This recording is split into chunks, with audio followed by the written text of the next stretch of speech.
Good day mga ka-farm, update tayo. Ito, bibenta na natin tong mga bake natin. Itong apat na to, may kukuha nito ngayon. 230 per kilo sa litson. Gagawing litson to. Tapos yung dalawang yan, may ari na din yan para sa kasal. So, benta na to lahat. Wala nang natira. Hindi muna tayo magtira para inahin sa susunod na lang na anak doon. Kasi buntis na naman yun eh. So unang anak to bibenta natin lahat kasi papagawa tayo ng kulungan extension dyan. Kasi kung ko nang inahin dito dalawa, so wala pa akong kapital para pang gawa ng extension. So benta ko muna para makapag-extension tayo dito gawa tayo ng extension dyan dito para sa susunod na anak niyan. So saka pa tayo ng isa pang inahin or dalawa, depende sa sa material na ibibigay sa Panginoon.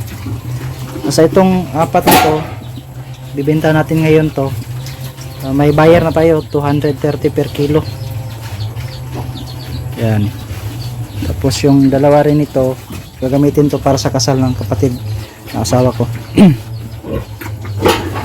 Tapos yung isa nito, yung ginawa, nalitson natin nung New Year. Yan. Kikiluhin to guys, hindi to pakyaw. 230 per kilo ang kuha dito sa litson.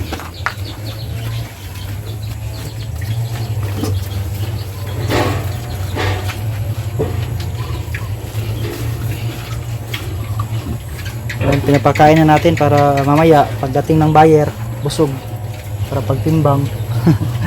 may dagdag na nadagdagan yung timbang nila.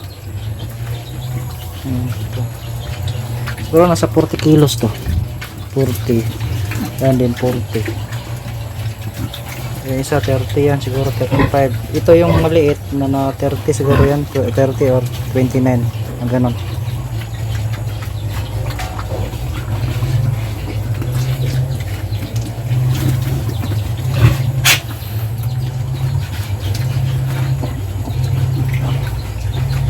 Binabalak ko na sana yung dalawa nito is gagawin kong inahin, kaso nga lang na short ako sa budget. Wala pa akong dyan pangpagawa ng kulungan. So bibenta muna natin to lahat para yung benta nito gagawa natin dyan ng kulungan. Kahit dalawang lang, parawing pen, yung ganyan gawa ako ng ganyan, parawing gestating pen, na rin pang parawing pen na rin dyan natin ilagay para next anak ulit saka tayo maggawa ng isang inahin or dalawa. So itong kulungan na to dagdagan to. So dati ito lang yung kulungan ko, ito yung pinaka first na kulungan. Tapos may extension ako dito nung malapit sa mga anak. Nagawa ko dyan ng isang parawing pen, gestating pen at saka parawing pen, isahan na.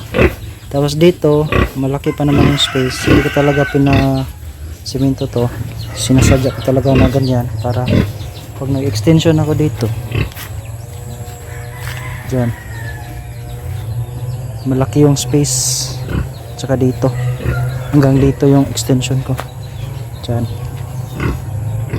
dito hanggang dun. Parang yung niya bubong pag ganon yan, isa, dalawa, tatlo, apat, lima, anim. So 6 haligi dito dyan, dalawang gestating pen.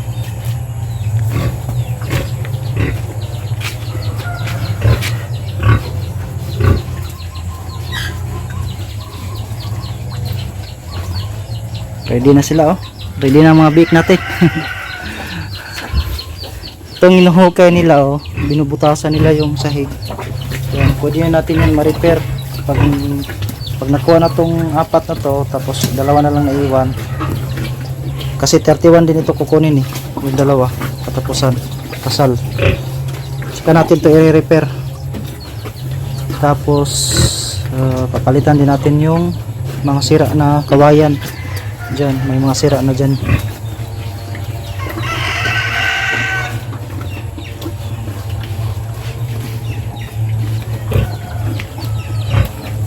So malalaman natin kung magkano yung kita natin sa isang sa isang anakan ng ating inahin. Yan. Pag nabenta na to lahat. May kita ba or lugi ba? Kasi hindi ko nagpapatining. Ano pa to? Mula pagwalay 1 month and 2 weeks. Kung susumahin 73 days pa to sila. 73 days old mula pagsilang. Tapos yung inahin natin buntis na rin yan. Hindi siya naglandi hindi siya nag-reheat, so possibility na buntis.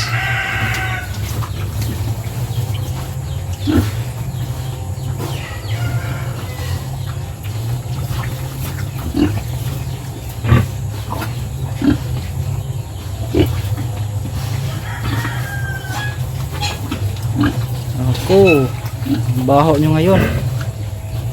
Pag ano, pag dyan sa putik.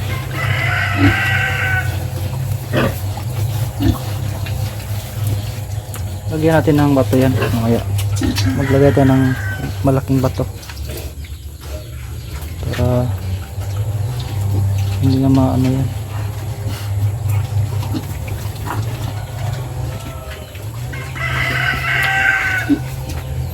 Saka yung madre di agwa natin guys, oh. Yan, tumubo na. Isa, dalawa. Ito hindi pa, ito namatay.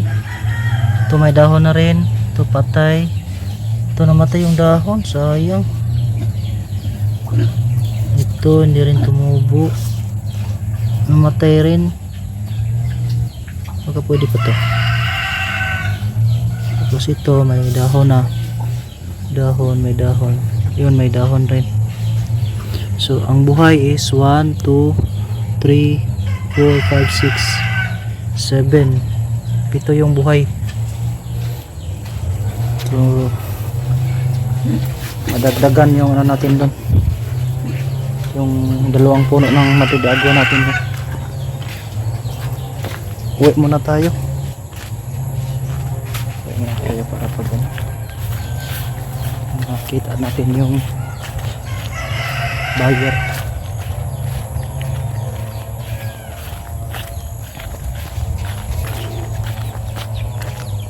Tayo sa ating baboyan. Ito na lang naiwan, dalawa. Yan. So yung 5,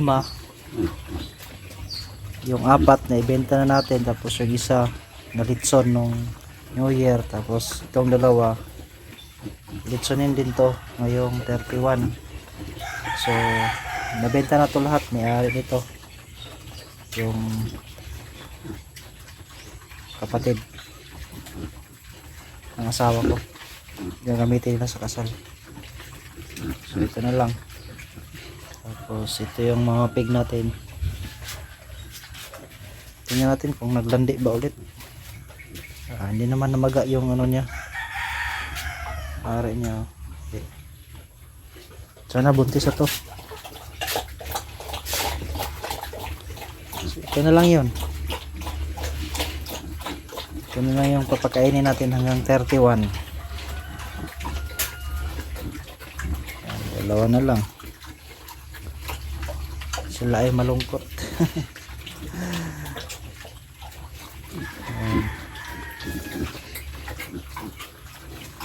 Di pala umabot ng 40 kilos yun guys. Ang Pinakamataas nun sa apat is 28. Kulang 30. Ito siguro nasa 30 kilos to. 35. 35 o pag umabot to ng 31 January to 31 pagkaabot to ng ano mga 35 pero hindi to abot ng 40 kilos. Ayan.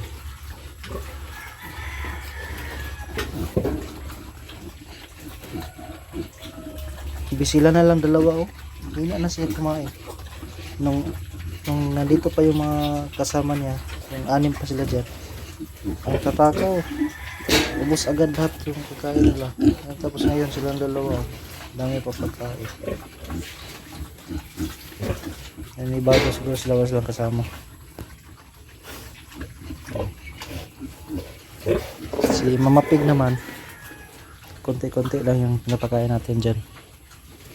Hindi masyadong marami.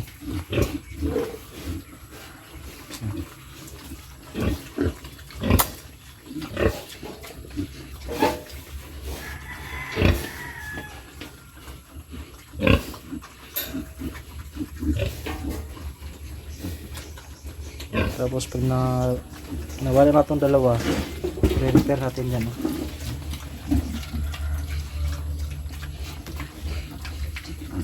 Tapakan natin yan.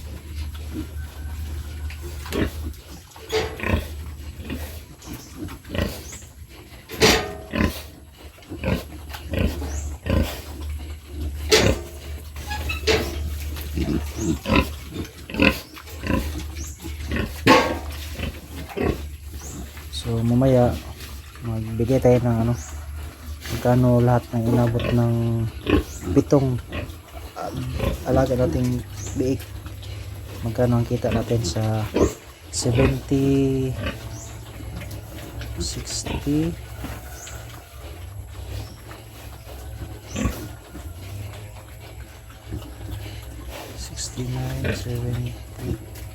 70 74 days. Oh, 74 days. 74 days siguro. Kasi November 1, December 1, 30. January 1, 60. Ang ngayon, 13 pa ngayon. So, 73 days.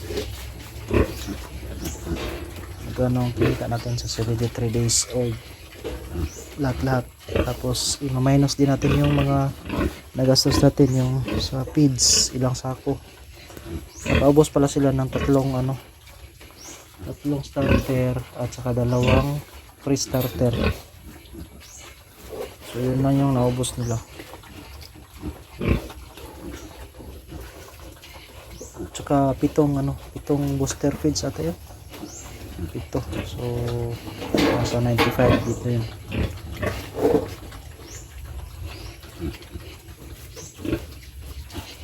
Kukwentahin natin mamaya kung magkano yung nagastos natin sa pag-aalaga ng bake simula pagkasilang hanggang 74 days or 73 days old.